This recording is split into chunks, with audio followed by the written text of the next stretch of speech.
Hello friends, a very good morning and welcome to my channel Commerce with Urvashi Tiwari, where commerce simplified and success amplified. तो students जैसे कि आप जानते हैं हमने commerce की हमारी पढ़ाई शुरू ऑलरेडी कर चुके हैं। हमने शुरू किया था इकोनॉमिक्स से, जो बच्चों को लगता था मैम काफी डिफिकल्ट सब्जेक्ट है, और जैसे जैसे हमारे वीडियोस जा रहे हैं काफी बच्चों का मुझे रिव्यू आ रहा है कि मैम आपकी टीचिंग काफी अच्छी है, काफी सिंपल लैंग्वेज में आप पढ़ा रहे हो, थिंग्स अभी थोड़ी सी हमें इजी लग रही है। ठीक है, तो उसी तरीके से हम स्टार्ट करेंगे हमारा topic chapter number 1 basic concepts in economics. Right, हमने चैप्टर की शुरुआत कर दी थी।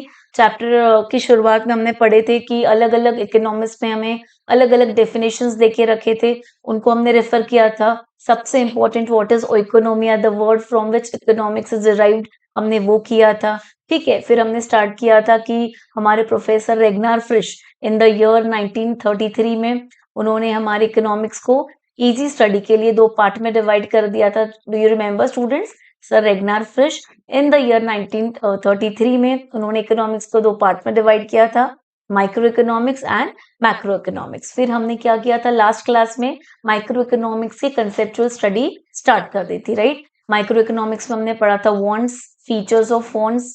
ठीक है, then we studied classification of wants, individual want, types of goods and so on. Goods and services क्या होती है, उनकी डेफिनेशन हमने डिटेल में किए थे विद एग्जाम्पल्स। ठीक है, तो आज हमारा नया कॉन्सेप्ट होगा utility. Now what is utility students? बहुत से बच्चों को लगता है मैम यूटिलिटी मतलब कोई चीज का हम यूज करते हैं। Is it like that students? Simple भाषा में कहूंगी तो यूटिलिटी मतलब यूजफुलनेस जैसा ही कुछ होता है, बट इकोनॉमिक्स में यूटिलिटी कुछ अलग होती है। एक कमोडिटी मेरे लिए यूटिलिटी कब देगी? जब वो मेरी वांट सेटिस्फाई करे तो। Are you getting? यूजफुलनेस में क्या होता है, यूजफुलनेस और यूटिलिटी काफी रिलेटिव है बट अलग है।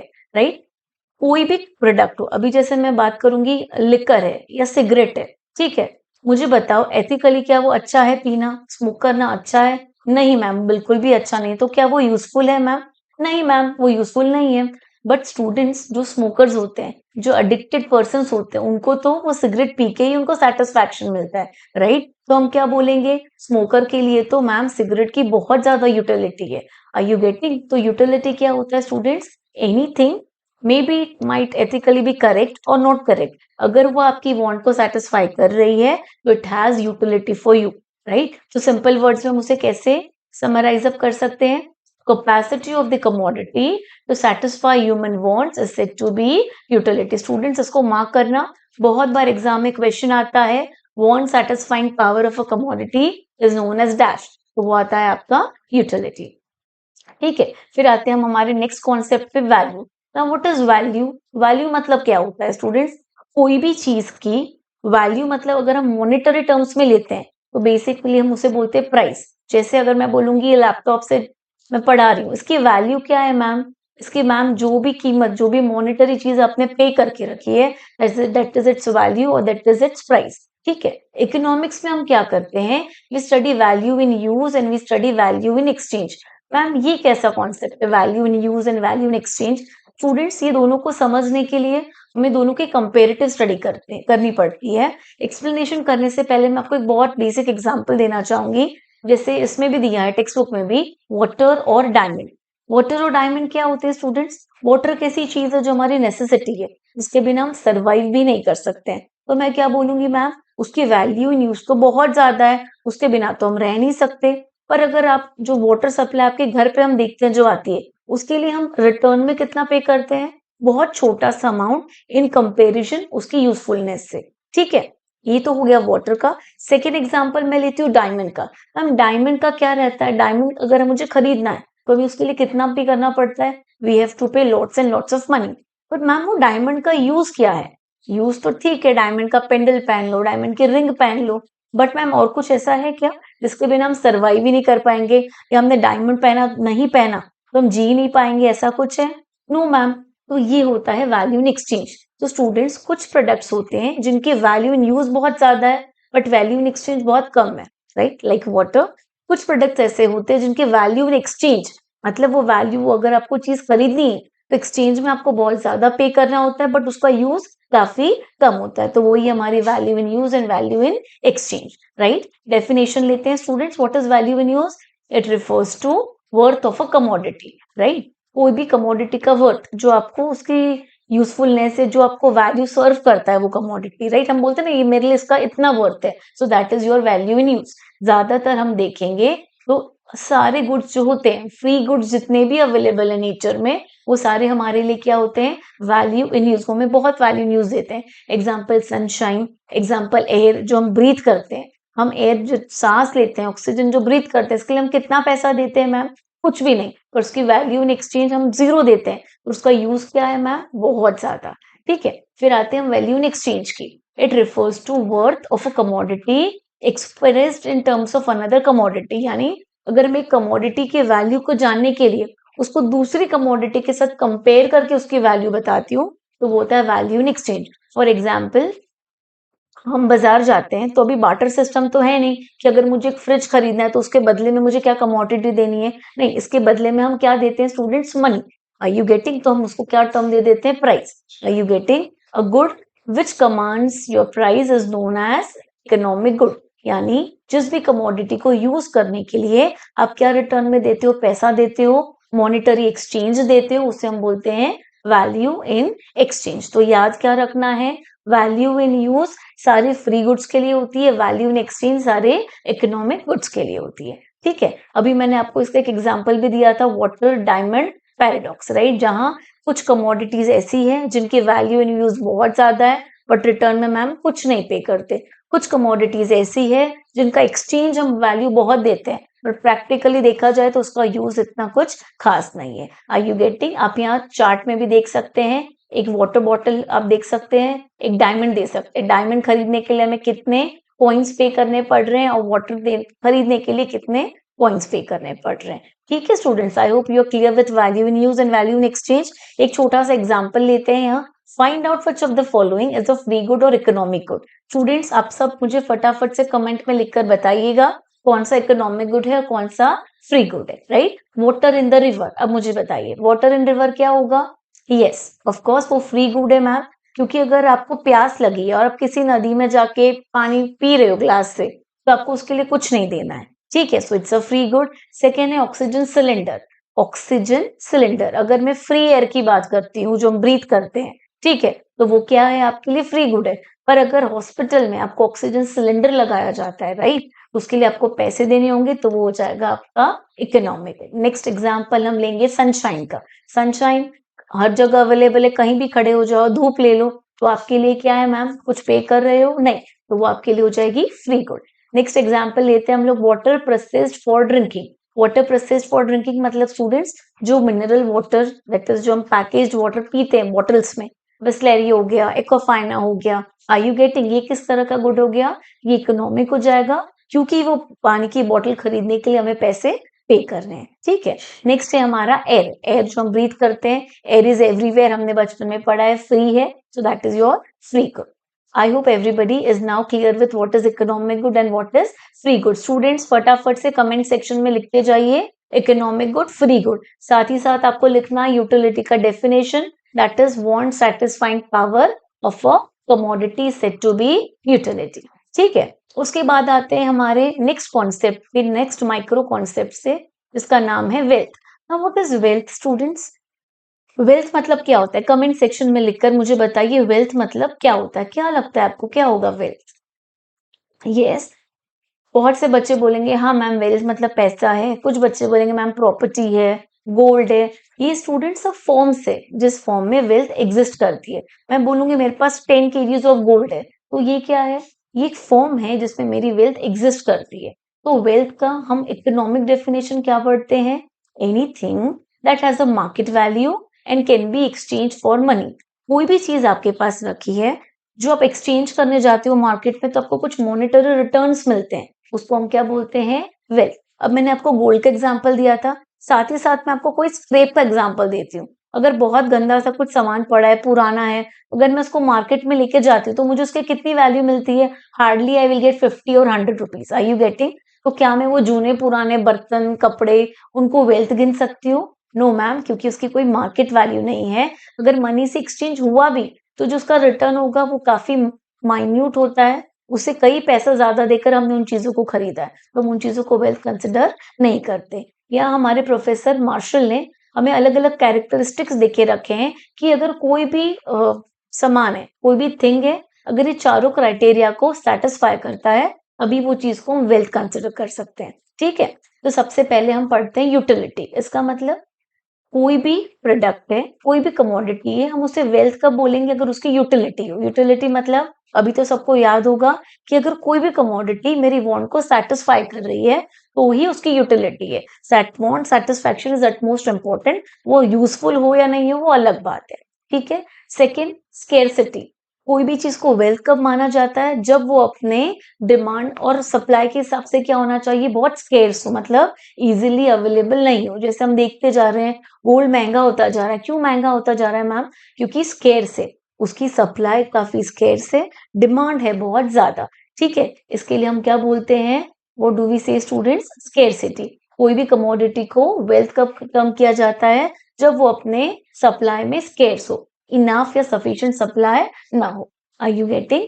थर्डली क्या बताते हैं?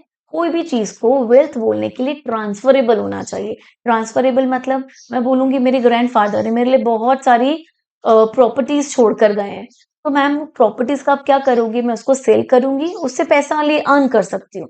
Are you getting? तो मुझे वो चीज वेल्थ कब मानी जाएगी? जब वो चीज को मैं ट्रांसफर कर सकती हूँ। ट्रांसफर करना मतलब, अब देखो, प्रॉपर्टी आपकी मूवेबल हो सकती है, इमूवेबल हो सकती है। गोल्ड है, मूवेबल है, आप जाके सेल कर सकते हो। प्रॉपर्टी है, लैंड है, बिल्डिंग है, इमूवेबल है, तो हम उसमें क्या करते हैं स्टूडेंट्स? उसमें हम करते हैं नोशनल ट्रांसफर। ना what is a notional transfer? जब आप कोई भी प्रॉपर्टी को फिजिकली मूव नहीं कर सकते, आप क्या करते हो? उसके राइट्स ट्रांसफर करते हो। What do we do students? इसमें यहाँ एक मिलेगा भी आपको वर्ड, नोशनल ट्रांसफेरेबिलिटी। जब हम क्या करते हैं, प्रॉपर्टी को फिजिकल फॉर्म में ट्रांसफर नहीं करते हुए हम उसे पेपर्स पे ट्रांसफर करते हैं, उसके ओनरशिप राइट्स ट्रांसफर करते हैं सेलर को, तो हम उसे बोलते हैं notional transferability. Are you getting? Next आता है एक्सटर्नलिटी। ना what is this word externality? कोई भी चीज वेल्थ कब मानी जाएगी? जब वो मेरी बॉडी के एक्सटर्नल हो। फॉर एग्जाम्पल अभी मैं बोलती हूँ, अगर मैं टीचिंग करती हूँ, टीचिंग करके मैं पैसा कमा रही हूँ, मैं वेल्थ कमा रही हूँ, पर क्या ये टीचिंग का जो मेरा नॉलेज है, मेरी स्किल्स है, क्या मैं किसी को ट्रांसफर कर सकती हूँ? मैं शेयर कर रही हूँ आपके साथ, बट मैं किसी को ट्रांसफर कर सकती हूँ मैम? नहीं, क्योंकि वो मेरी बॉडी के इंटरनल है। मेरी नॉलेज मेरी इंटरनल है, I can not remove it and I can transfer it to somebody else. Are you getting? इसके लिए हम लोग क्या बोलते हैं? Any commodity will be termed as wealth only if it satisfies four criteria, that is utility, scarcity, transferability and externality.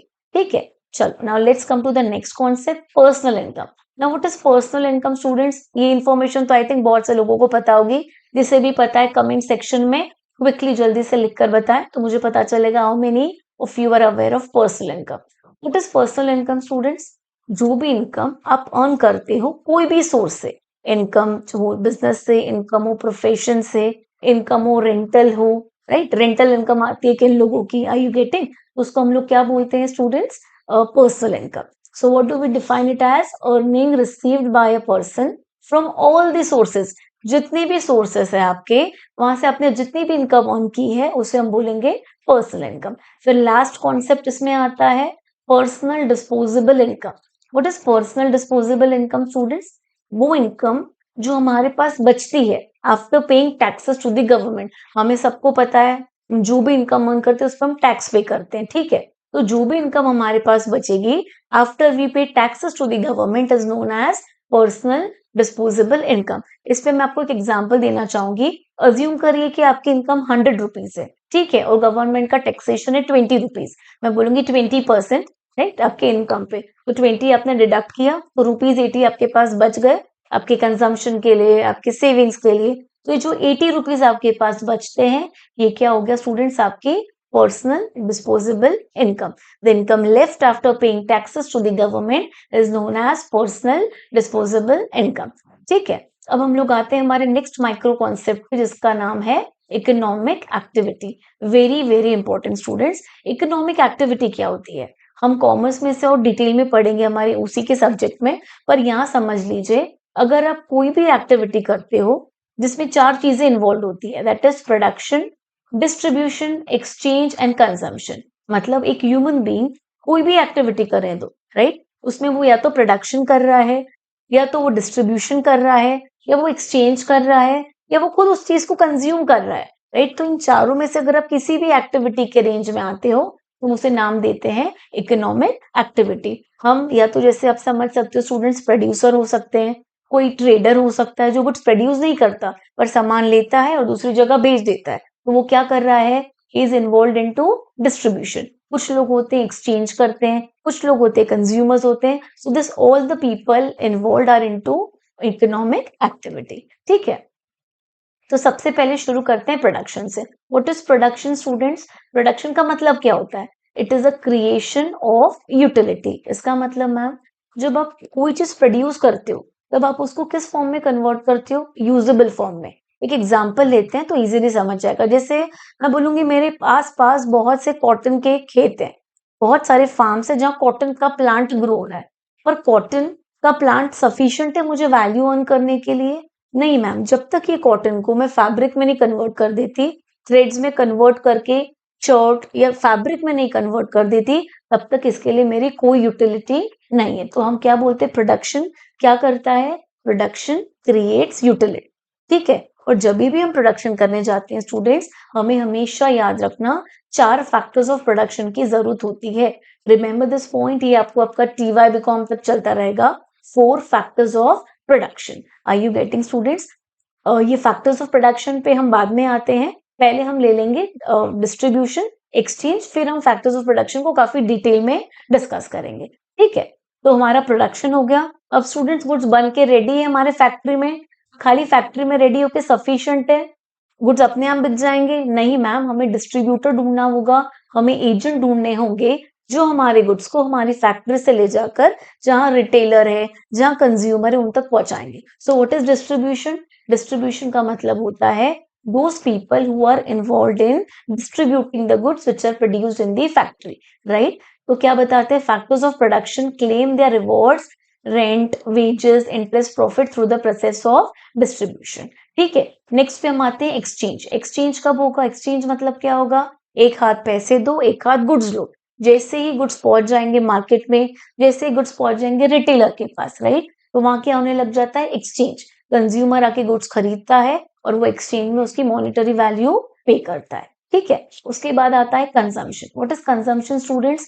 आपने goods खरीदे, ने पैसे दे दिए, गुड्स को घर लेकर आ गए, अब आप क्या करोगे? गुड्स को कंज्यूम करोगे, खाने की चीजों को तो खाओगे, राइट, यूजेबल चीजों को हम यूज करेंगे, शर्ट है, ड्रेस से लेकर आके हम पहनेंगे। तो हम किस प्रोसेस में आ गए students? The fourth and the last stage of economic activity, that is consumption. तो हम लोग क्या बोलेंगे स्टूडेंट्स, हमारी इकोनॉमिक एक्टिविटी बिगिन कहाँ से हुई? हमारी इकोनॉमिक एक्टिविटी बिगिन होती है हमारे प्रोडक्शन से। प्रोडक्शन करने के बाद डिस्ट्रीब्यूट होते हैं जहां जहां इनकी रिक्वायरमेंट होती है, फिर होता है एक्सचेंज, और उसका फाइनल स्टेज खत्म होता है हमारे कंजम्पशन पे। I hope everybody is clear with the economic activity.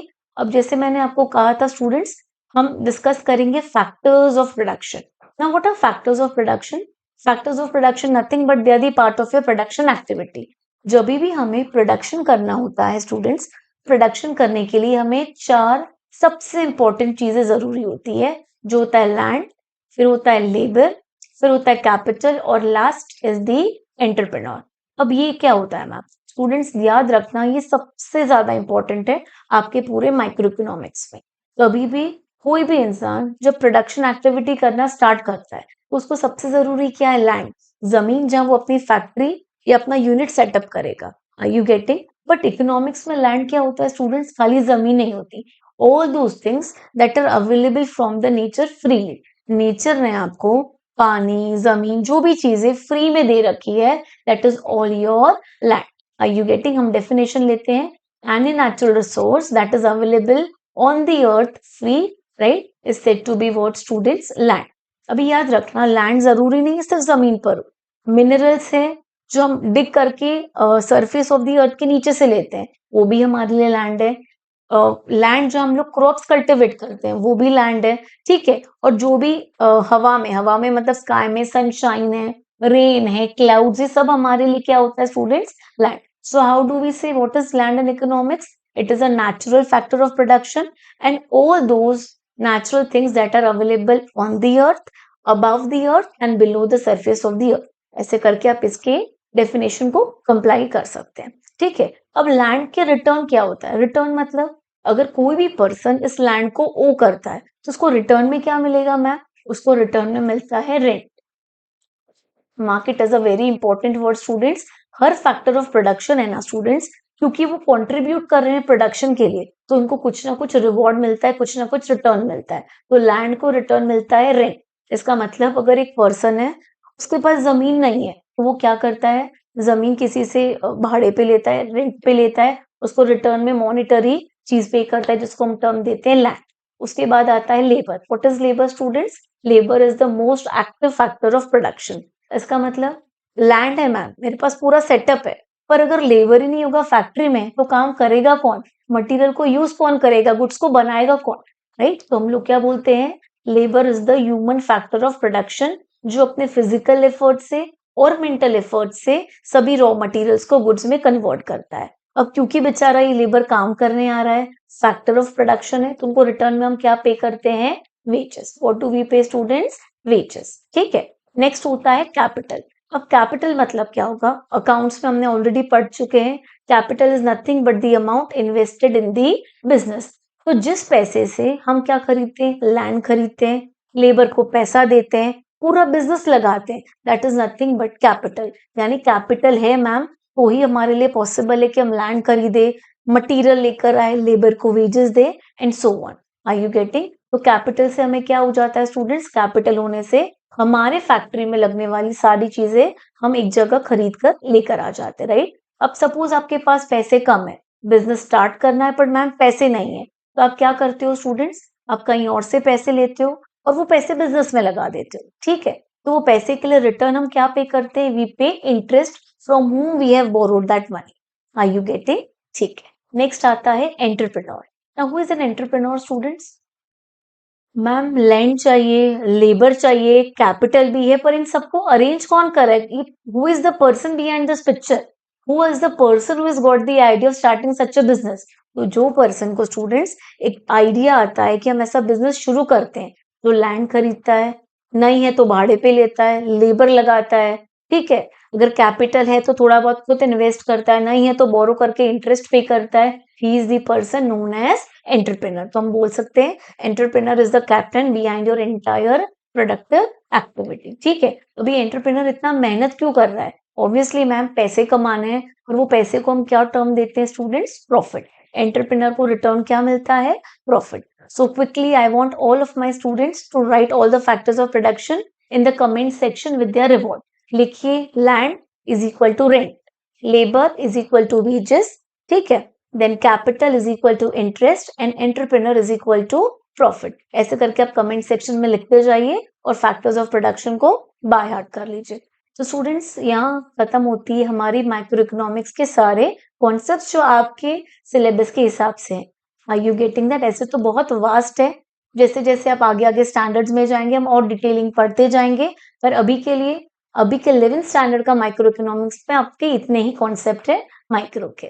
ठीक है. अब हमारे नेक्स्ट लेक्चर में स्टार्ट करेंगे terms and concepts of macro economics. ठीक है. तो अब तक आपको क्या करना है? सारे टॉपिक्स को डिटेल में रिवाइज करना है. कुछ चीजें नहीं समझ आ रही है तो वीडियो को वापस से ऑन करो, वापस से रिवाइज करो, आपको इजीली समझ जाएगा. फिर भी नहीं समझ आता तो कमेंट सेक्शन में मुझे लिखिए कोई भी वर्ड या कोई भी कॉन्सेप्ट जो आपने नहीं समझा हो. ठीक है स्टूडेंट्स. तो चैनल को लाइक करिए, शेयर करिए, सब्सक्राइब कीजिए, अपने फ्रेंड्स के बीच भी शेयर कीजिए, तो वो भी इस चीज का एडवांटेज ले पाए. ठीक है. Thank you students. See you in the next class. Bye for now. Have a nice day.